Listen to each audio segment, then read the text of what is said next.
So about building your character, how do we build character? And I always use personal experiences because that's all that I can really draw on, truthfully. I have been out on my own, probably in that scenario where I was out on a street corner with a backpack and had nothing and no support from my family at all. I've been in that position probably about 8 times. And it came to me while we were talking that the only way to build character is to be in that position to begin with. How can someone build that type of drive and that motivation, and how can they learn the skills to survive with nothing if they've never been in that position? They cannot build the traits of ambition and desire maybe so easily as someone who has just been given these things. They won't take it, they won't appreciate these things. You have to go through and be put in these positions to build your character, to become stronger. How can you become stronger if you've never been tested? Building your character requires you to be in positions that are very, very hard to overcome. That is how you build true character. That's how you become strong, being put to the test and overcoming these obstacles. As I'm talking to Scott, everything that I've been going over in all of my recent audiobooks are just coming into play. Everything is just interconnecting and dealing with each other, and everything is very, very relative. And everything that we're talking about, all I ever have to say is, oh, I was just going over that in one of the audiobooks. Oh, this one told me to do this, and I've been doing it. Oh, this one relates to this. That's why this makes sense.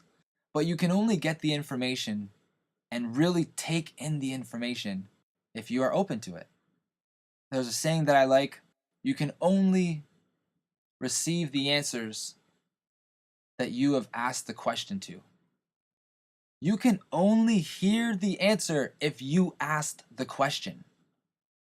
People are so defensive all the time. You have to be open to something for you to actually take it in and understand it and actually hear it. Hear what the other person is saying instead of just listening. Another phrase that I've been using a lot, which I think has really resonated well, very well with a lot of people recently, is you have 2 ears and 1 mouth. Maybe you should listen twice as much as you talk. 2 ears, 1 mouth. It's amazing what you can learn when you actually listen to someone. At my work the other day, there's 2 people talking at each other. Nobody is listening to anything. This is a breakdown of communication, my friends. And the one gentleman was new, and I said to him the next day, I was like, man, our boss will finish his sentence no matter what, especially when he's training you. All right? He is in the position to be telling you how things are. This is his restaurant. He's the owner. He's training you. This is how things are. You don't know how things are, so I'm telling you. What's the best thing to do in this position?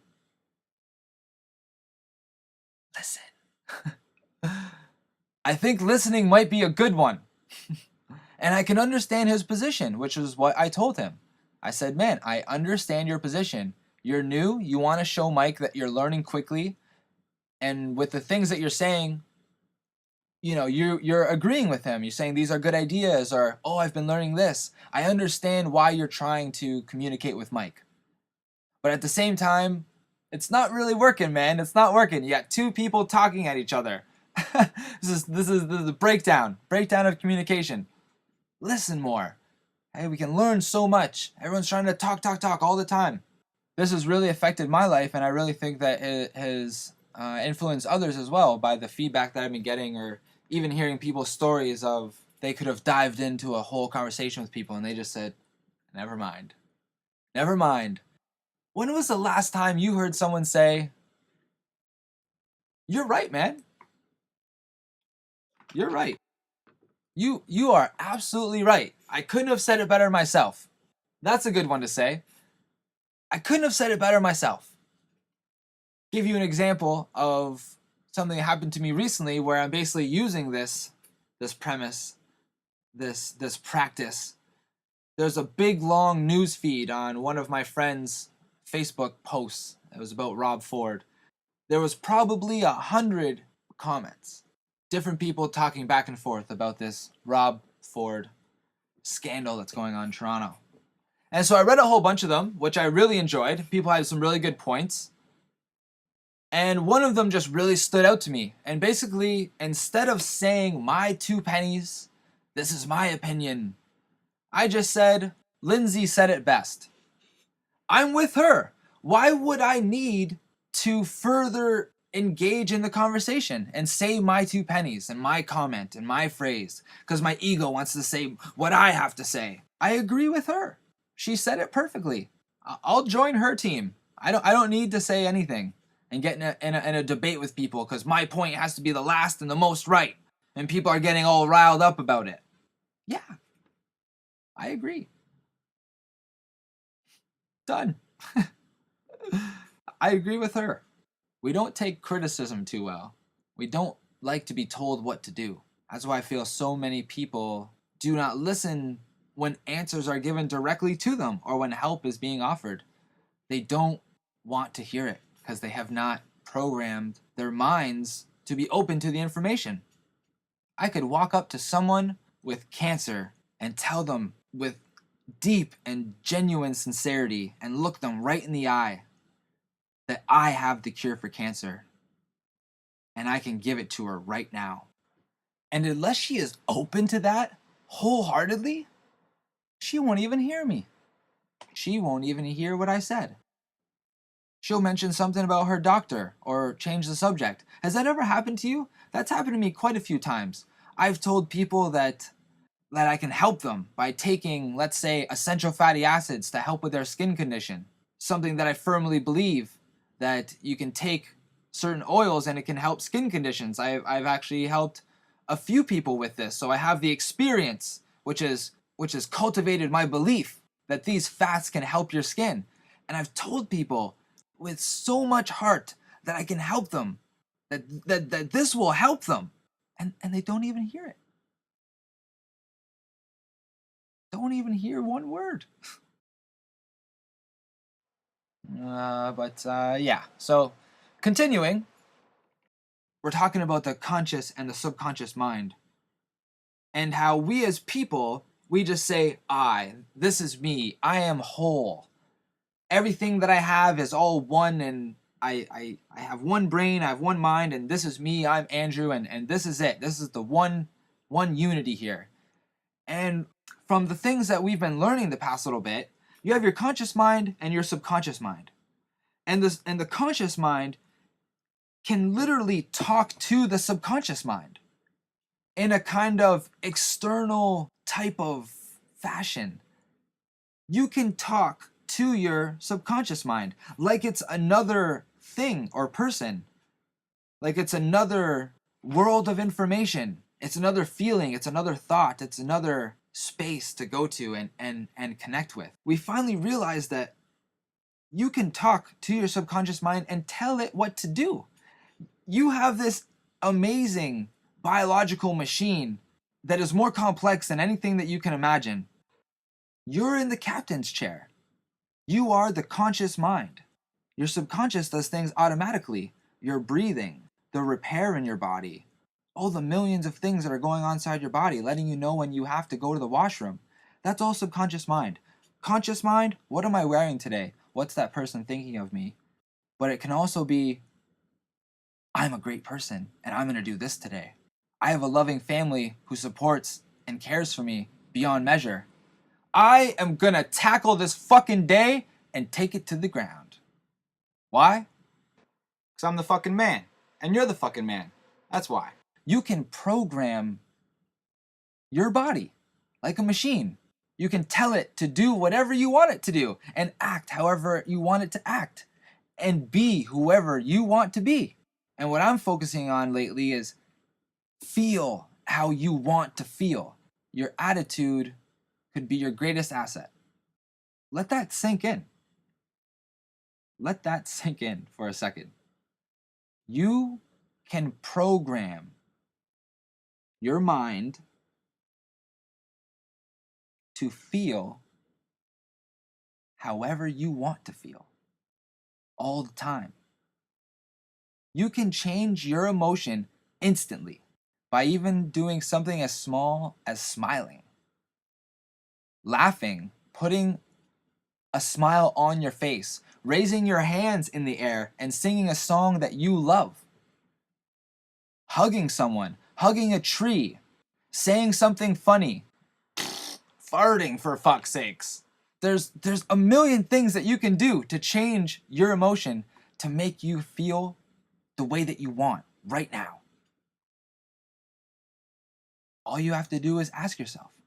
So you can change your emotions instantly, and you can also program and condition your mind to have certain feelings and approaches in future situations. By practicing an affirmation such as, I am a positive person and only rush when necessary. You can say that 500 times a day, and in a month, I can guarantee that you will feel a major improvement. And not only saying these things, you can't go, I'm a pretty patient person sometimes. I, I will be a patient person sometimes. Today I'm going to be a patient person. Today I'm going to be a patient person. Today I'm patient. Today I'm a patient person. Today I'm going to be patient. I am patient. I am a patient person. No, no, no, no, no, no, no, no, no, no, no, no, no, no, no. Energy, my friends. Surge energy into your beliefs. Fuck that. Drive some energy into what you're doing and what you want to become. There are studies that show that with belief and energy, the connections that you make in your brain to exercise your brain and condition yourself to believe and condition yourself to feel the way that you want, it takes a lot. It takes enthusiasm. It takes energy. Every time that you say, I am a patient person and I only rush when necessary. Every time that you say that, you should say it with a surge coming out of you, like you really believe it, and that is you, and that's who you are. I am a patient person. I am a very patient person, and I always wait my turn. I am a very patient person, and I only rush when really necessary. I am a very patient person, and I always wait my turn. I will let people go in front of me. I don't rush to make the light. On my way to work, I walk a little bit slower than everybody else. Why? Because I'm patient. I wait for good things to come to me, and good things come to me all day. Every day, an avalanche of stuff coming, an avalanche of good things burying me till I can't breathe. So much good things are coming my way. Okay?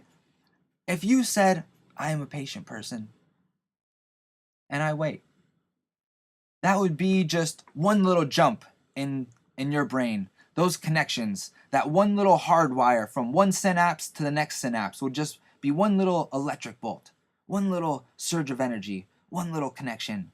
I am a patient person. One little connection. I'm a patient person. One connection.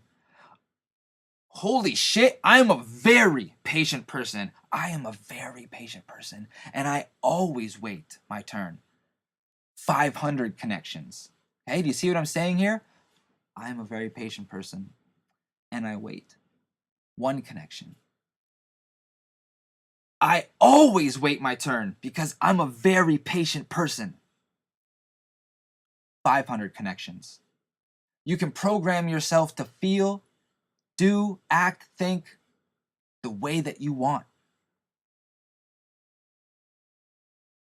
Isn't that amazing? And here we are thinking, I can't do this. This is going to be hard. I'm kind of afraid of this. Yeah. Sorry, man. Not going to cut it. It's not going to cut it. But yeah, the most powerful idea slash tool that I found the past little bit is talking to myself, programming my mind. As I said before, we have this incredible machine, our bodies and our brains. We have access to infinite possibilities. And all we have to do is ask. So start asking. Get your life on a roll, get positive, start telling yourself, start affirming with energy, and keep developing yourself. Remember that you have more power than you think to be who you want to be. These are just some of the things that I found to be really effective and helpful for me personally and the people around me. I will also invite everyone to check out Tony Robbins, the motivational speaker, and also Brian Tracy, as a lot of the things mentioned are direct influences from them. And I never claimed to be a know-it-all in this type of stuff, although I do speak very confidently about it. I just find information and I share it. But I also look to the inner and share my own wisdom with people about things that I feel that are right. But a lot of the techniques and tactics are direct influences of people who affect my life, and I would like to share those things. And so that's what I'm going to do. Till next time.